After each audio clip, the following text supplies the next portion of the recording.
Hola, soy Lucho Loaiza, comunicador social y periodista colombiano. A continuación, escucharás un fragmento del informe final de la Comisión de la Verdad, libro Hallazgos y Recomendaciones. Capítulo 3. Violaciones de derechos humanos e infracciones al derecho internacional humanitario. En Colombia, no ha existido una sola generación que haya vivido en un país en paz. Como sociedad, hemos sufrido las consecuencias del conflicto armado persistente que ha dejado una estela de dolor y sufrimiento de la que tratamos de salir y una situación de exclusión y violencia histórica que necesita transformarse. Sucesivas generaciones en estos últimos 60 años de conflicto armado han vivido con un horizonte en el que las violaciones de derechos humanos e infracciones al derecho internacional humanitario, DIH, han formado parte de sus vidas. Este capítulo habla de todas esas vidas que ya no pudieron ser vividas, de destrucción y de hechos que han marcado a familias y a comunidades.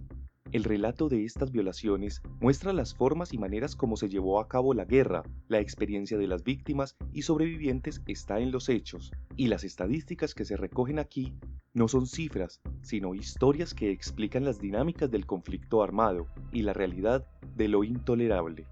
Este es un conflicto armado que durante décadas ha tenido como víctima principal a la población civil, porque se ha desarrollado en medio de ella y porque controlar a la población se convirtió en la manera de tener poder sobre el territorio y el país. Conforme se fue dando la agudización del conflicto armado, la guerra fue afectando cada vez más a la población y a los territorios. Sus consecuencias no acaban cuando se frenan los picos de la violencia o cuando los hechos dejan de ser noticia.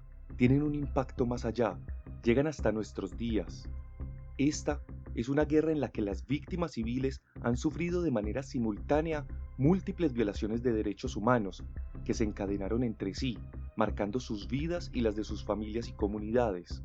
Esta es una verdad de múltiples responsabilidades, en la que muchas veces las víctimas no supieron decir quién fue el responsable, quién las golpeó, quién asesinó, quién desapareció. En numerosas estadísticas aparece autor desconocido. Por ello, la fotografía que muestra este capítulo es una historia colectiva de la que hacerse cargo.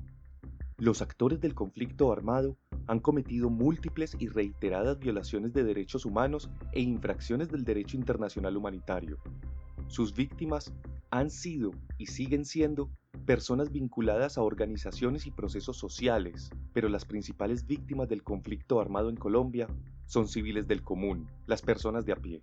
La mayoría han sido aquellas que, además de ser víctimas de la violencia estructural, que sobreviviendo en medio de la pobreza y la miseria en territorios atravesados por múltiples violencias y carencias, han sufrido también las consecuencias del conflicto armado. Las numerosas violaciones de derechos humanos e infracciones del derecho internacional humanitario que se han dado en el conflicto armado muestran la intencionalidad de las violencias y el tipo de ataques sufridos por la población civil. No se recogen aquí las víctimas en combates entre grupos armados o fuerza pública que forman parte de la dinámica de un conflicto armado, aunque ellas y sus familias también han sufrido el dolor y sus consecuencias. Dar cuenta de los hechos no es fácil y no puede hacerse sin el análisis de lo que constituyen patrones de violaciones, es decir, las maneras como esos hechos se relacionan entre sí y muestran la intencionalidad de los autores, las estrategias de la guerra y la forma como se llevó a cabo la violencia. Así, los principales hallazgos sobre 16 violaciones de derechos humanos e infracciones del derecho internacional humanitario que se presentan en este apartado pueden revisarse con mayor profundidad en el capítulo correspondiente del informe. Para información más detallada, se recomienda ir al capítulo de violaciones de derechos humanos e infracciones del DIH. También esas violaciones e infracciones se ilustran en los diferentes volúmenes del informe final. Por ejemplo, los pueblos étnicos han padecido un continuo de violencias, que en el marco del conflicto armado se profundizaron por parte de los actores armados, en el cual se afectaron sus derechos individuales y colectivos, generando violaciones de sus derechos humanos, al derecho internacional humanitario y a sus derechos territoriales, culturales y de autonomía. Las violaciones e infracciones abordadas son homicidios, masacres, ejecuciones extrajudiciales y asesinatos selectivos y atentados al derecho a la vida, desaparición forzada, secuestro, torturas, detenciones arbitrarias, violencias sexuales, amenazas, reclutamiento de niños, niñas y adolescentes, trabajo forzoso, extorsión, ataques indiscriminados, ataques a bienes protegidos, desplazamiento forzado, confinamiento, despojo y pillaje. Muchas de estas acciones se dieron de manera conjunta, a veces en distintos momentos de la vida, y marcaron las biografías y la historia de familias y comunidades. Estas violaciones e infracciones han sido perpetradas por los actores del conflicto en un contexto de extensión de la guerra y de buscar ganarla a toda costa. Cuando la comisión realizó las primeras visitas a los territorios al inicio de su mandato, se reunió con muchas y diferentes víctimas, y si bien cada una quería saber de su caso, también señalaron a la comisión que querían saber por qué pasó, una verdad que explique el por qué. Las lógicas de la violencia que la comisión ha identificado son varias, no obedecen a una única explicación.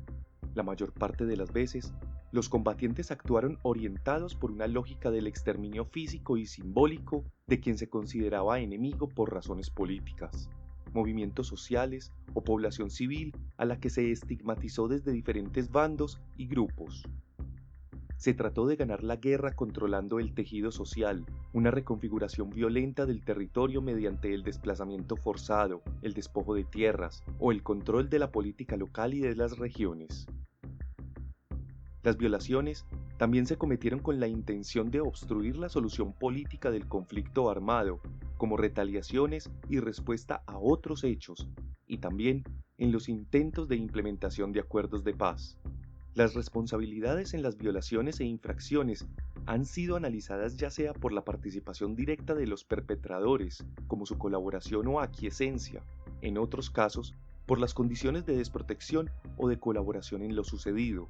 Hay que tener en cuenta que para ello se utilizan los criterios y estándares internacionales en el análisis de violaciones de derechos humanos y del derecho internacional humanitario, pero que además en varios casos los grupos armados fueron parte de otros entramados más amplios de redes de alianzas e intereses que hicieron posible el horror a gran escala que ha vivido Colombia y sus consecuencias hasta hoy en día. Los principales responsables identificados por la comisión son el Estado colombiano, los grupos paramilitares, las guerrillas, el narcotráfico, los grupos postdesmovilización y los denominados terceros civiles. Fuentes de análisis cuantitativo. El análisis cuantitativo de violaciones de derechos humanos pasa por diferentes bases de datos. La razón de esto es que ninguna base de datos es representativa del conflicto armado. Todas están sujetas a sesgos y subregistro. En este sentido, es necesario contrastar las fuentes que se utilizan para hacer un análisis más completo de los hechos. Además, el estudio también está sujeto a la disponibilidad de datos. En este capítulo, se utiliza el siguiente criterio. Para las 5 violaciones comprendidas por el proyecto conjunto de la Comisión de Esclarecimiento de la Verdad y la Jurisdicción Especial para la Paz, junto con el Grupo de Análisis de Datos de Violaciones de Derechos Humanos, HRDAG por su sigla en inglés. Homicidios, desaparición forzada, secuestro, reclutamiento y desplazamiento forzado. Se utilizan estas cifras ya que son el resultado de la integración y análisis de 112 bases de datos de la información faltante. Para otras violaciones que se encuentran registradas tanto en el Centro Nacional de Memoria Histórica como en el Registro Único de Víctimas, se hace contrastación de estas fuentes. Por último, para las violaciones sobre las que no se encuentra información de este tipo de bases, se utiliza la base de datos de la Comisión de la Verdad. Además, esta última se utiliza para hablar de modalidades y contextos de las violaciones, ya que cuenta con información completa al respecto. La gráfica a continuación presenta la dimensión de 4 violaciones analizadas por el proyecto en el tiempo. Gráfica, cantidad de víctimas en el tiempo acumulado por el tipo de violencia según la integración final de datos. Se excluyó el dato de víctimas de desplazamiento, ya que debido a su alto número, no permite visualizar cómo el resto de las violaciones de derechos humanos han afectado a la población civil en Colombia. Esta gráfica muestra la magnitud de la violencia en Colombia. De las violaciones analizadas por el proyecto, los homicidios son la gran mayoría, seguida de la desaparición forzada, el secuestro y el reclutamiento. En su conjunto, llevan a un pico muy pronunciado de víctimas en 2002 y luego descienden constantemente hasta tener un nuevo aumento, aunque más reducido, en 2007, principalmente la desaparición forzada y los homicidios. A partir de 2010 y hasta 2016, hay un permanente y gradual descenso, aunque la violencia persiste, sobre todo en relación con los homicidios que tienen una tendencia que se mantiene en el tiempo, inclusive con un aumento para el periodo 2017-2018, fechas en que el secuestro y el reclutamiento prácticamente están reducidos a sus mínimos. En esos 2 años, el proyecto no presenta datos de desaparición forzada, al no tener datos adecuados en las bases de datos originales para su integración. El perfil de las víctimas en homicidio, desaparición forzada y secuestro correspondió en su mayoría a hombres adultos mestizos. Este patrón es diferente en desplazamiento, donde el dato de mujeres es ligeramente superior, 52%, así como la distribución entre adultos y menores de edad, prácticamente el 50%. De las víctimas de reclutamiento, el 30% eran niñas y el 70% niños. El dato referido a pueblos étnicos es mayor en reclutamiento y desplazamiento, aproximadamente 20%, respecto a los de homicidios, 9%, secuestro y desaparición forzada, 14% ambas, aunque en este caso hay que tener en cuenta el porcentaje de la población general que representan y otros impactos diferenciales. Estas lecturas son una iniciativa personal y profesional realizada como aporte al proceso de verdad, reconciliación y no repetición para lograr la paz total en Colombia. Esta labor y el sostenimiento del podcast no serían posibles sin sus aportes y donaciones a través de la cuenta de Nequi 319-230-5494. Muchas gracias por escuchar.